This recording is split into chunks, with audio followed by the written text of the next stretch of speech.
Привет-привет! Меня зовут Людмила, и с вами Людмила Шпакова в потоке. Наш сегодняшний разбор называется так: «Его мысли о вас сегодня». И у нас будет 3 позиции.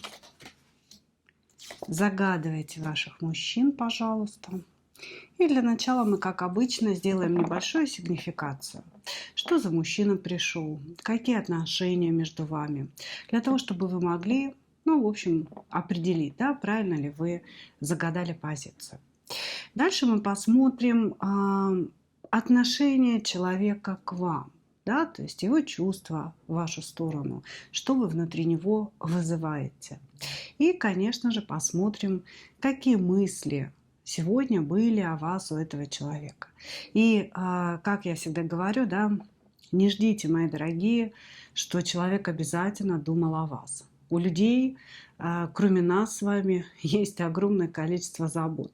И вы, в принципе, сами, да, не всегда думаете о своих мужчинах, а очень часто думаете о каких-то других вещах. Поэтому, если вдруг мыслей о вас, вот конкретно в вашу сторону не будет, да, посмотрим, о чем же думал человек сегодня, что занимало его голову. Начинаем. Двоечки, троечки идут в ожидании у нас. Начинаем с единичек. Сейчас смотрю, записывается ли звук. Все вроде хорошо. Ну, давайте посмотрим. Угу.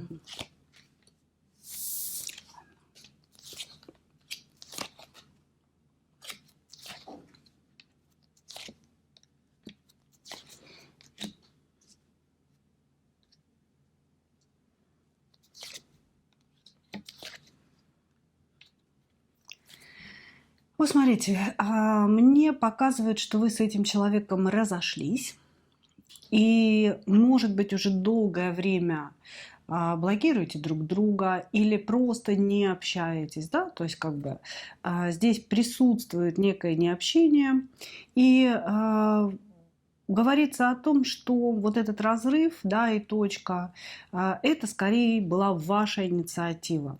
Присутствует здесь треугольник, мужчина здесь точно женат, вот, и здесь между вами, возможно, даже были очень серьезные отношения. То есть мужчина обещал вам развестись со своей женой, обещал жениться на вас, да, то есть здесь какое-то время вы позволяли себе находиться в треугольнике, ожидая, что мужчина сделает какой-то правильный выбор.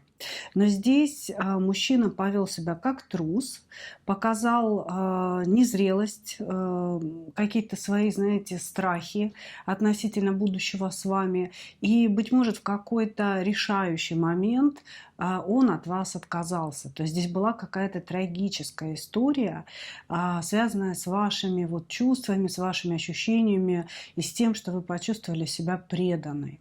Может быть, вы знаете, у кого-то проиграется все буквально, у кого-то проиграется частично, может быть, и не было разговора о разводе, да, но вы ожидали от человека просто большего внимания в свою сторону, каких-то вложений, а он оправдался с наличием у него жены, семьи, да, и сказал, что, ну, слушай, не нравится так, значит, не будет никак. То есть здесь мужчина в какой-то момент проявил трусость, которая вот она просто выплыла на поверхность и была очень-очень неприятной.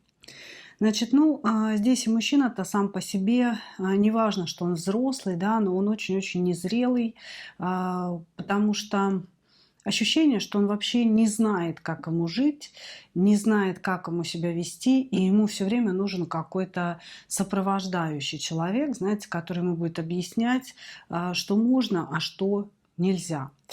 Здесь мужчина может очень красиво проявляться в отношениях романтических, когда требуется сказать какие-то слова, да, он может написать стихи, он может прислать какую-то романтическую песню, но когда дело заходит уже о пентаклевых вещах, да, о бытовых вещах, о каких-то вещах, помогающих жить, да, мужчина здесь пасует. То есть он про поговорить, он про тактильность, но не про какие-то вложения в ваши отношения. Поэтому здесь можно сказать смело, да, между вами были взаимные отношения, было взаимное притяжение, но из-за его некрасивого поступка, некрасивых слов вы разошлись. Вы здесь, как королева мечей, приняли решение о том, что хватит, мой дорогой, да, попользовался. На этом давай будем заканчивать. Вот как-то так здесь нам показывают. Хорошо, давайте посмотрим, как человек к вам относится. Как человек к вам относится.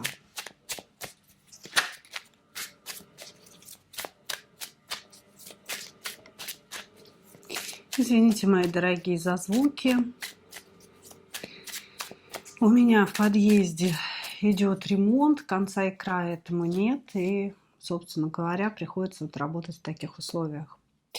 Итак, как человек к вам относится?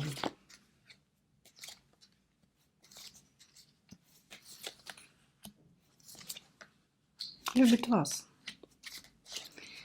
Любит вас этот мужчина. Совершенно точно.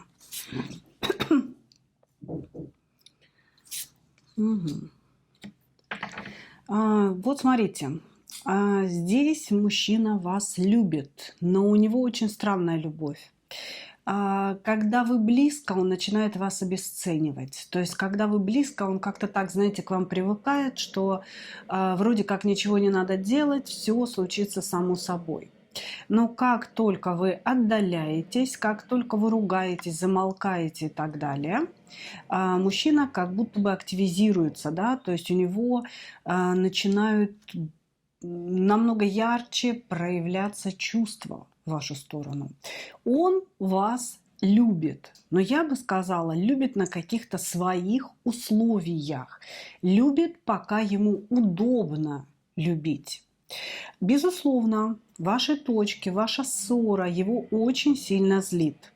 Человек хотел бы, чтобы вы были рядом, потому что ему нужна ваша энергия, ему нужна ваша сила, ему нужна какая-то ваша уверенность в себе. Но он очень-очень незрелый, он как маленький мальчик. Ему нужно вот постоянно за какой-то юбкой идти, понимаете? Вот, то есть здесь человек воспринимает вас как своего проводника по жизни, свою такую путеводную звезду. И поэтому сейчас, да, когда вы поставили точку и, возможно, его заблокировали, вот эти его состояния притяжения и зависимости от вас, они вызывают внутри него злость определенную. Здесь есть любовь, здесь есть какая-то сумасшедшая привязанность по дьяволу. Как будто бы, знаете, он не может не думать о вас, он не может не чувствовать вас. Он вот действительно чувствует через состояние, слышит ваши мысли.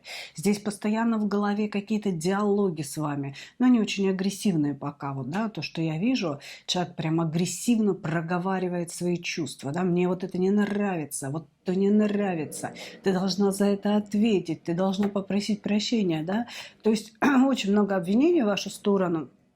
И человек на сегодня, да, делает, ну, как бы такой вид, что вы ему абсолютно не нужны, что для него было очень легко закрыть эту историю.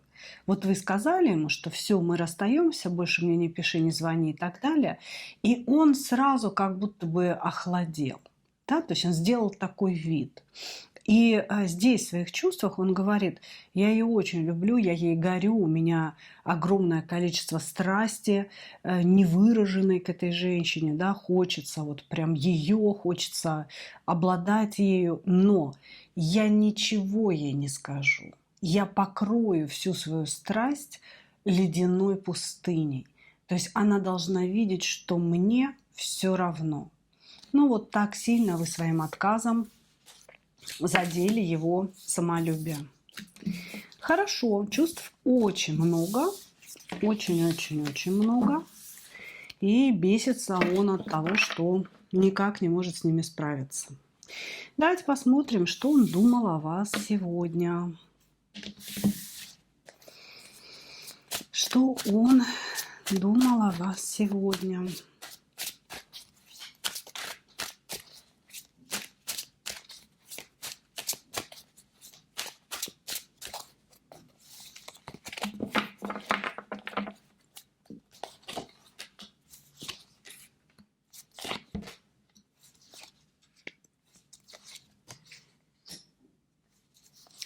Подглядывает за вами. Подглядывает, где-то вас видит, видит, что вы прекрасно выглядите, видит, что вы цветете и пахнете, и его от этого, конечно, колбасит.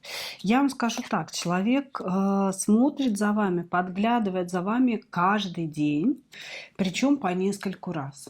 Для кого-то это социальные сети, для кого-то это мессенджеры, да, как выяснилось, некоторые люди, ну, выяснилось благодаря моим клиентам, разумеется, да, некоторые люди заходят в мессенджеры, в диалоги и могут вот прям, знаете, следить за людьми, да, за своими партнерами, когда был в сети, когда выходил.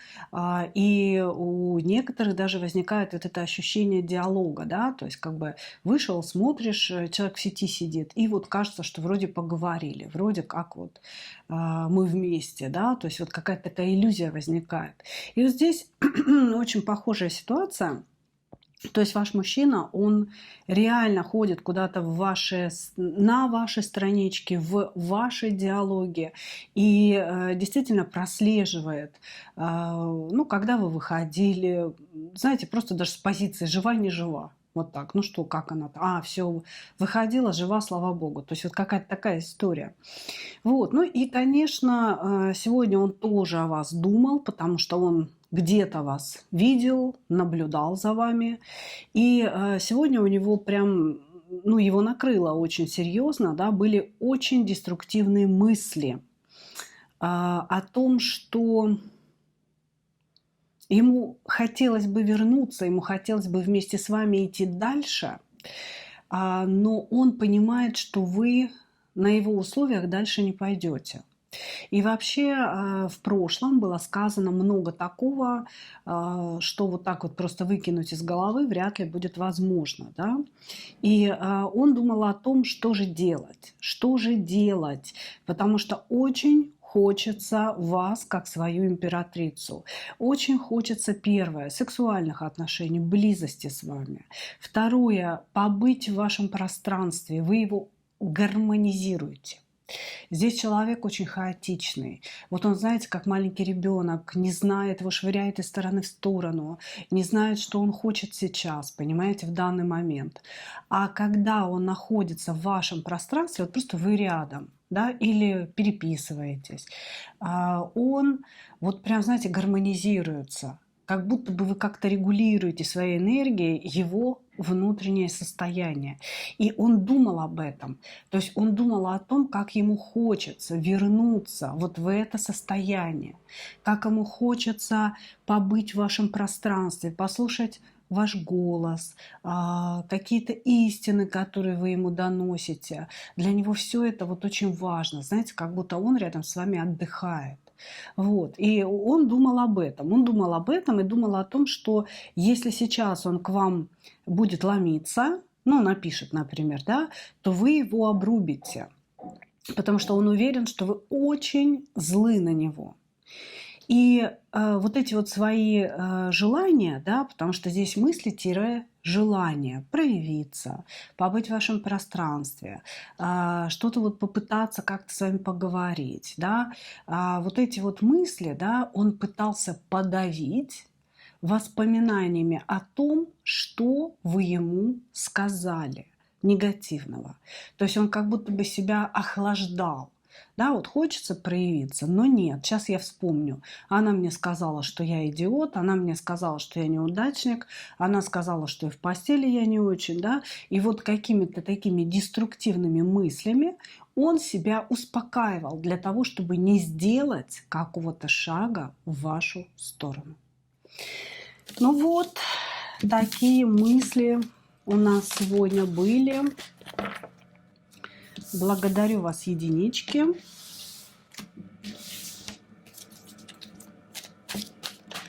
Благодарю вас, единички.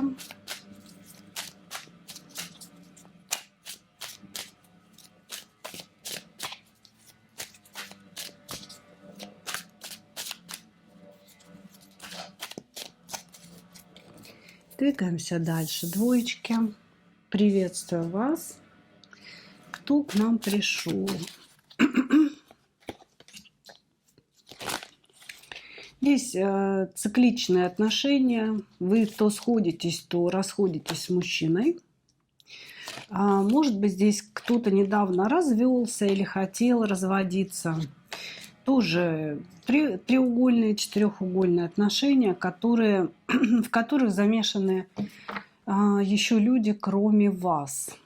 Значит, сам по себе мужчина.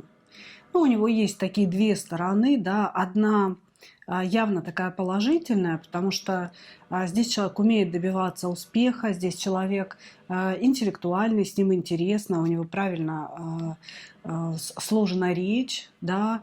Человек, который не лишен духовности, он много читает, он много думает о каких-то смыслах жизни, да, вот, и человек талантливый, который может играть на музыкальных инструментах или писать что-либо, да, стихи, там какие-то рассказы, книги.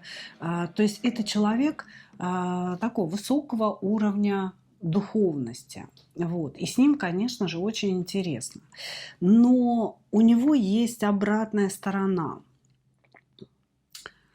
Этот человек, он как будто бы иллюзия.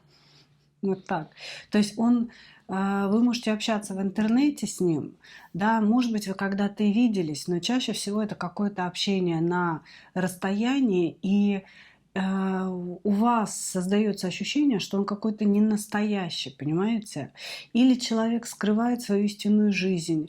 Допустим, даже он приезжает к вам на встречи, да, может быть, это не только интернет, но никогда не зовет вас в свой круг, в свое пространство, не знакомит вас с родственниками, с друзьями. То есть вот он просто как-то сам, да, отрезался, как кусочек от торта, и раз, вот он кушай меня, да, собственно говоря.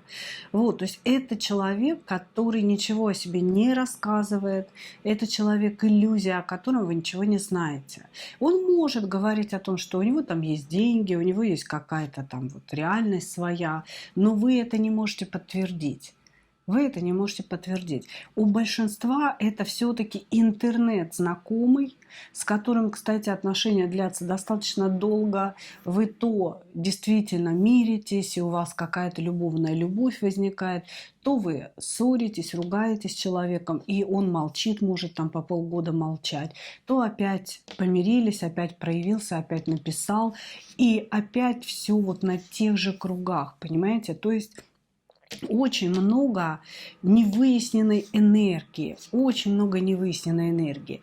Вы здесь можете быть замужем, достаточно стабильно, достаточно спокойно, но внутреннее ощущение нехватки эмоций, нехватки энергии, да, как будто бы живете в одиночестве вдвоем со своим мужем. И поэтому, возможно, пошли на это знакомство, да. То есть здесь вот какое-то, знаете, знакомство иллюзорное. Иллюзорное. Кто-то, может быть, виделся друг с другом, а кто-то вообще не видел своего партнера, да, то есть это человек-иллюзия, человек, который является, по сути, буковками в тексте, да, в какой-то соцсети или в мессенджере. Вот, то есть кто-то вам пишет, а что это за человек, да хрен его знает на самом деле. Ну, какая-то такая история. Хорошо, какой бы ни был, давайте посмотрим его отношение к вам.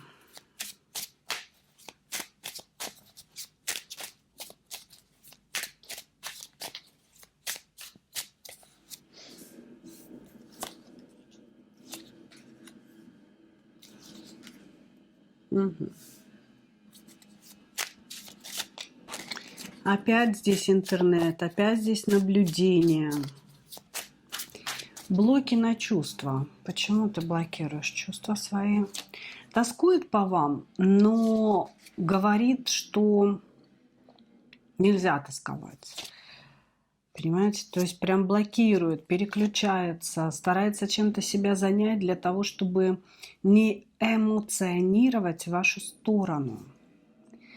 Ну, опять, вот вы здесь замужем идете. Вы здесь замужем. Тут даже мужчина может быть свободен, а вы замужем, понимаете? То здесь треугольник с вашей стороны. Он говорит, ну, сейчас у вас как раз период молчанки, как я понимаю. А, ну, что-то такое опять кому-то из вас не пожопилось, да, то ли вам, то ли ему, и замолчали. Здесь я не вижу таких, знаете, колоссальных ссор, как вот в настоящих парах, да, когда люди живут вместе или встречаются, вот там прям все бурно и так далее. Здесь вот какие-то, знаете, умолкания. И сейчас как раз такой период, все замолчали, потому что мужчина за вами следит. Вот прям он следит, может быть, и со своего аккаунта, может быть, он несколько других аккаунтов сделал. Это вообще вот такой человек-сталкер, это человек, который живет в сети, это человек, который ему очень-очень тяжело общаться в реале на самом деле. Но за границами вот этих аккаунтов, да, он может быть кем угодно. То есть это какая-то такая, знаете, игра, потому что его психика не способна быть честной. Он не способен смотреть вам в глаза, сидя рядом где-то с вами в кафе, например, да. А вот писать, написывать, сочинять какие-то истории, сегодня я один, завтра я другой, это он может. Ну вот такой человек, да. Все мы разные, вот, значит, и эмоции, я не могу сказать, что он прям вас любит. Этот человек, у него есть к вам привязанность. И были какие-то моменты, когда вы его на что-то вдохновили. То есть это человек творческий, действительно, ему нужно какое-то вдохновение. Может быть, как все творческие люди, он должен влюбляться периодически, да, испытывать какую-то такую вот эту энергию драйва, да, адреналин в крови. Он говорит, что был момент в прошлом, когда вы вызывали у него вот этот драйв, это чувство, что я влюблен, я лечу, я на крыльях, да, каких-то. У него вот сносило от вас голову и хотелось с вами общаться. Но этот момент остался в прошлом. Он о нем как бы помнит, и ему постоянно хочется вернуть эти ощущения, потому что они ему давали вдохновение для некого творчества. Но этих ощущений уже давно нет, потому что здесь вот как-то, знаете, ощущение, что мужчина к вам привык.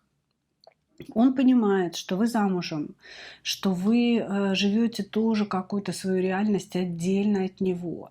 И его это, в принципе, устраивает. Но вот какие-то эмоции, которые между вами были раньше, они уже ему не присущи. Он вот прямо так и говорит, ну, все стало таким привычным. Не то чтобы пресным, а привычным все стало. И здесь, понимаете, опять вот история того, что между вами не было близости, он о ней только мечтает, она как бы у него в голове.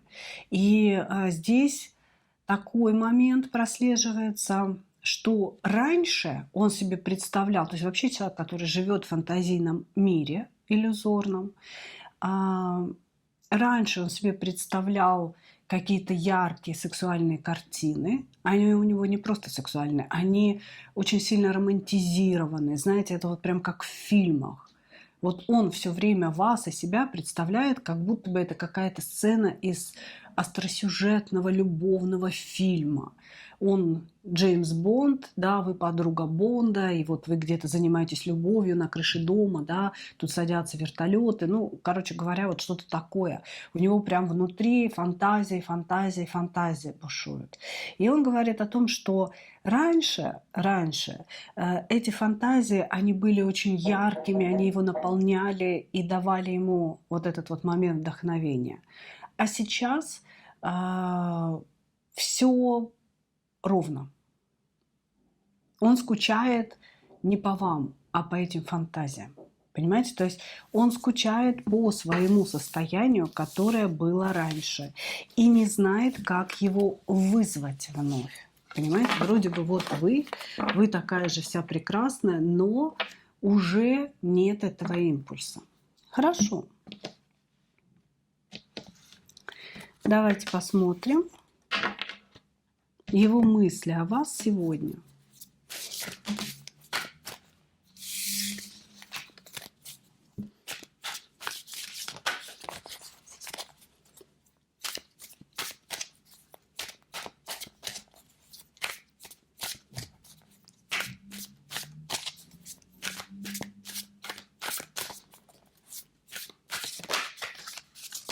Да ёлки-моталки, ну что ж происходит?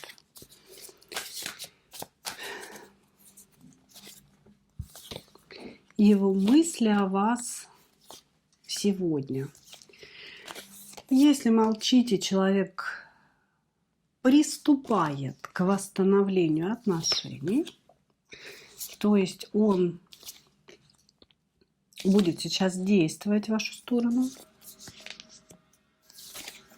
выходить из отшельника. Вот смотрите, он решил, что для того, чтобы вернуть взаимные эмоции в вашу сторону, ну, между вами, да, не в вашу сторону, между вами, ему нужно как-то по-другому действовать. Здесь мужчина подумал о том, что, возможно, вот эти эмоции у него как-то немножечко угасли, да, потому что он себя стал по-другому вести, и вы перестали отвечать ему вот таким уровнем энергии, да, и такими эмоциями. Он говорит о том, что, возможно, она уже не чувствует ко мне такого интереса, таких эмоций, как раньше. Поэтому он здесь думал, первое, над восстановлением взаимных отношений между вами. И он говорит о том, что это будет тяжело, но я прошел какие-то уроки, и я что-то такое понял, как себя надо вести, а как не надо себя вести. И решил он себя вести как жезловый король. Он говорит, нужно пробивать ее оборону, нужно убирать эти границы, которые она выстроила, да? Нужно снова вернуть страсть между нами. Этот человек очень сильно нуждается в страсти для творческих актов. И поэтому он говорит, мне необходимо, чтобы у нее горели глаза. Пусть мы будем ругаться, но это будут страстные ссоры, да. Я не буду спать ночью, она не будет спать ночью. И вот у меня все это будет бурлить, и я буду что-то из себя производить, говорит нам он.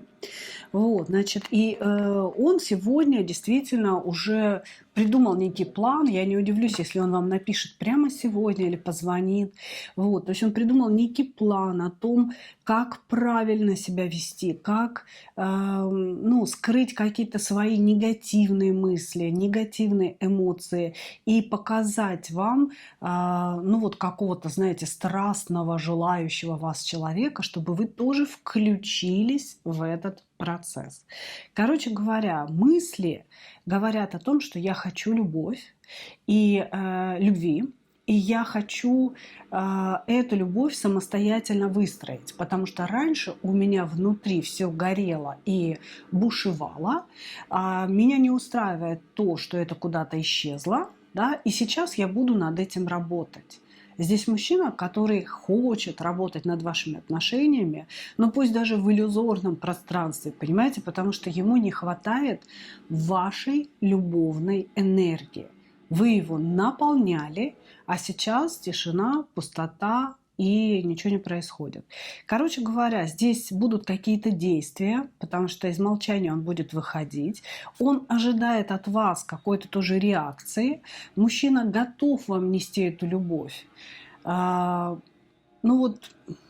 понимаю, что отношения какие-то не очень настоящие, да, но тем не менее, даже через расстояние, даже через вот это странное общение, он готов вам давать свою любовь, свои признания, какие-то стихи, еще что-то, для того, чтобы вы ответили ему взаимностью. Сейчас он это все будет делать, он все это будет претворять в жизнь. Он говорит, я хочу чувствовать себя влюбленным, страстным и обязательно кому-то нужным. Ну, не кому-то, а вам конкретно.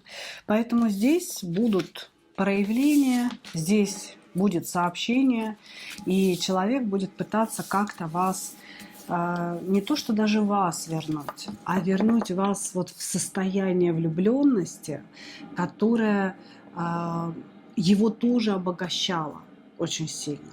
Ну вот как-то так здесь говорится. Странная позиция, конечно, но тем не менее, да. Тем не менее. Благодарю вас, двоечки.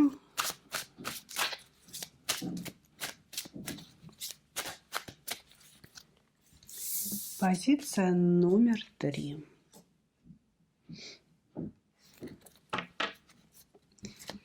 Так, и что у нас такое? Человек не хочет с вами общаться, не хочет с вами разговаривать, несмотря на то, что у него присутствуют чувства. Ну все. Сегодня у нас 3 позиции молчунов, 3 позиции разрыва, ссоры, точки и всего остального. Прям какие-то драматичные пришли мужчины. Короче говоря, здесь мужчина уперся рогами в землю, считает, что вы в чем-то неправы, вышел из отношений любя, то есть у него есть чувства к вам, но он типа того, знаете, гордо вскинув вот так челку, сказал: раз ты приняла такое решение, ну что ж, я засуну свои чувства куда подальше и уйду, раз ты такая. Ну, как-то так это выглядит. Вот. Значит, ну что, между вами была ссора, выяснение отношений. Вы ему что-то сказали неприятное, он вам сказал неприятное. И он занырнул в молчанку. Вот, уперся прям рогами в землю. Все, не будет никакого возвращения. Я ухожу. Закрой со мной двери. Значит, я уже пошел куда-то в подъезд. Да? Значит, вы здесь... Прекрасная девяточка пентаклей, женщина ресурсная, женщина handmade, сама себя выстроила, сама заработала, да, все мое ношу с собой, и поэтому никому ничего не дам. То есть вы очень ресурсная, но совершенно не дурочка. Совершенно не дурочка. Вы не готовы делиться своим ресурсом, знаниями, накоплениями какими-то жизненными, да, с человеком, который не вносит своего вклада. Вы требуете от мужчины, чтобы он обязательно был вашего уровня. Вы не готовы никого доращивать и не готовы ни перед кем преклоняться. Да? Вы хотите равного партнера, который будет так же, как и вы, приносить деньги, ну, там, в общую кассу, да, хотеть тех же, ну, допустим, если вы привыкли отдыхать на дорогих курортах, да, этот человек тоже должен отдыхать на дорогих курортах. Он не должен вам говорить: нет-нет, давай мы с тобой куда-нибудь там в дешевенькую Турцию поедем, не надо нам этот Бали, да, не надо нам там вот эти вот путешествия сумасшедшие, давай поэкономим. То есть нет. Человек, вы ждете человека вашего уровня, и вы это транслируете. Вы это транслируете. А вот здесь мужчина, он явно младше вас, да, и у него в финансовой сфере гораздо больше проблем, чем у вас. Я не могу сказать, что это нищеброд, хотя не исключаю этого, да. Вот здесь у человека очень много таких, знаете, амбиций неоправданных, я бы сказала.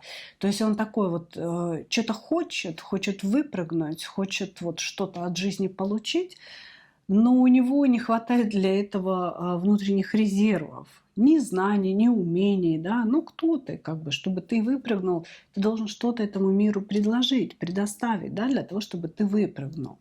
Вот, значит, а он здесь, знаете, такой вот: я хочу, какая-то такая яколка, да, ну вот, по сути, реализации его хотелок нет никакой. А вот у вас реализация, наоборот, есть. Просто вы не собираетесь с ним делиться.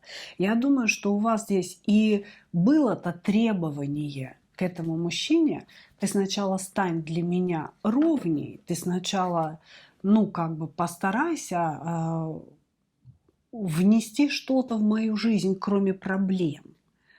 Проблемы, собственно говоря, я могу создать себе сама. Мне нужен человек, который будет мне помогать. Вот когда ты научишься, да, вот тогда будем вместе. То есть вы здесь не согласились делиться каким-то ресурсом. И он слинял в отшельника, в обиженного отшельника такого: ты во всем виновата. Я любил тебя. У меня такое сердце было переполненное. Ты меня разрушила, ты меня уничтожила, ты вогнала меня в экзистенциальный кризис бытия. Вот так. Вот такая вот вы. Давайте посмотрим его настоящие чувства, да? То есть интересно же. Говорить-то он может все что угодно. Правду или нет? Говорит-то.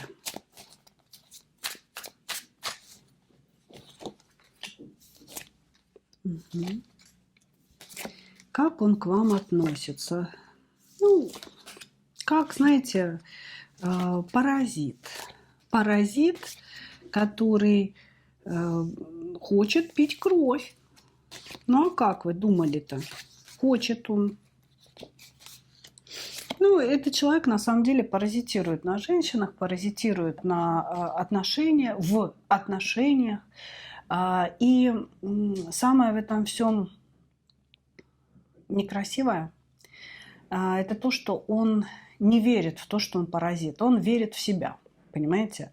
То есть здесь мужчина, который считает, что он настоящий мужчина, что он делает поступки настоящего мужчины, совершает, что он вкладывается в отношениях, он очень крут, и женщина должна его ценить. Проблема-то в том, что ни одна женщина в его жизни его почему-то не ценила. И он обвиняет в этом именно женщин, а не себя. Человек убежден, он очень упрямый, очень убежден в том, что вот уж он не делал никаких ошибок. Вот уж он вел себя идеально всегда. А эти все бабы, да, одна тупая, одна кривая, третья косая. Все меня хотели использовать, да, а я всегда был идеален. Я отдавал все, что мог. Ну, такой здесь патетический товарищ. Вот, значит, поэтому его отношение к вам. Он искренне считает, что он вас любит. Искренне считает, что он вас любит. Но на самом деле это паразитизм. Ему нужна ваша энергия. Энергия мага, энергия десятки пентаклей. Понимаете? Дай мне свою энергию, дай мне напиться, дай мне свой ресурс. Тут вплоть до того, что человек готов был бы прийти в вашу жизнь, жить в вашей квартире, питаться на ваши деньги и при этом считать, что ничего плохого не происходит. Все очень круто, понимаете, все очень круто. Вот он же вкладывает какие-то эмоции, писю свою, да, еще что-то. Вот он почему-то себя как-то, знаете, превозносит, как будто бы секс с ним – это просто дар какой-то божественный, понимаете? И вы должны это оценивать. Он не понимает, что вы не можете это оценить. Почему вы денег каких-то требуете? Почему вы вложений требуете? Понимаете, почему вы какого-то партнерства требуете? Разве секс с ним – это не партнерство? Ну вот, блин, я не знаю даже, как это объяснить. Здесь такое самомнение, просто какое-то павлинье, понимаете? Как будто он все время с этим распушенным хвостом ходит. И он уверен, что это и есть любовь. На самом деле он хочет использовать ваш ресурс. А сам думает о том, что я люблю ее. Придя в отношения, он готов лишь брать и потреблять, не давая ничего взамен. Но убежден в том, что это и есть правильная любовь. Вот так. Хорошо.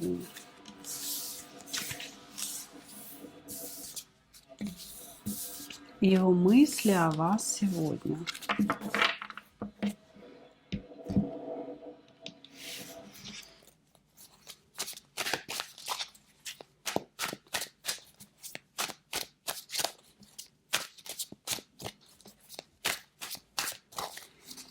Его мысли о вас сегодня. Ой, думал, грустил. Тоже, наверное, напишет. Прям сидел над сообщением. Что писать, не писать. Вообще что-то заскучал так. Она страшная женщина. Она сейчас меня порубасит своими мечами.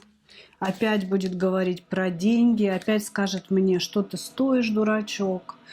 Значит, она ко мне несправедлива.